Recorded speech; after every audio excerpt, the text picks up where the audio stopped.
আমরা যারা 1990 সাল থেকে 2005 সালের মধ্যে জন্মেছি, আমরা বিশেষ কিছু ছিলাম না, তবে আমরা ভাগ্যবান ছিলাম।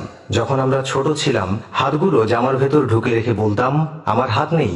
একটা কলম ছিল যার 4 রকমের কালি ছিল, আর তার 4টা বোতাম একসাথে টেপার চেষ্টা করতাম। আর এই কলমটা যার কাছে থাকতো তার ভাবসাবই থাকতো অন্যরকম। আমাদের সময়ে এক হাত সমান কলম পাওয়া গেলেও আমরা আবার কলম কেটে কেটে অনেক ছোট কলম তৈরি করতাম, আবিষ্কার করতাম সেটা। দরজার পেছনে লুকিয়ে থাকতাম, কেউ এলে চমকে দেব বলে। সে আসতে দেরি করছে বলে আবার অধৈর্য হয়ে বেরিয়েও আসতাম। রাতে হাঁটার সময় ভাবতাম, আমি যেখানে যাচ্ছি প্রেত আমার সাথে সাথে যাচ্ছে। কারেন্টের সুইচের 2 দিকে আঙুল চেপে সুইচটাকে অন অফের মাঝামাঝি অবস্থানে আনার চেষ্টা করতাম। স্কুলে যাওয়ার সময় সবাই একসাথে দৌড়াদৌড়ি করে যেতাম। ক্লাসে কলম কলম খেলা, খাতায় ক্রিকেট খেলা, চোর ডাকাত, বাবু পুলিশ, উবু 10-20 খেলা। অনেক সময় স্কুল ফাঁকি দিয়ে কয়েকজন বন্ধু মিলে ঘুরতে যেতাম, আড্ডা দিতাম, আরো কত কি। 1 টাকার রঙিন বা নারিকেলি আইসক্রিম, হাওয়াই মিঠাই খেতে না পারলে মনটাই খারাপ হয়ে যেত। হঠাৎ আকাশ দিয়ে হেলিকপ্টার গেলে সবাই রুম থেকে বের হয়ে আকাশের দিকে তাকিয়ে থাকতাম। স্কুল ছুটি হলে দৌড়ে বাসায় আসতাম, মিনা কার্টুন দেখব, সিসিমপুর দেখব। শুক্রবার দুপুর 3টা থেকে অপেক্ষা করতাম কখন বিটিভিতে সিনেমা শুরু হবে। আর সন্ধ্যার পর আলিফ লায়লা, সিন্দাবাদ, রবিনহুড, ম্যাকগাইভার দেখার জন্য পুরো সপ্তাহ অপেক্ষা করতাম। ফলের গুটি খেয়ে ফেললে দুশ্চিন্তা করতাম পেটের ভেতর গাছ হবে কিনা। মাথায় মাথায় ধাক্কা লাগলে শিং গজানোর ভয়ে আবার নিজের ইচ্ছায় ধাক্কা দিতাম। কেউ বসে থাকলে তার মাথার উপর দিয়ে ঝাঁপ দিতাম যাতে সে আর লম্বা হতে না পারে।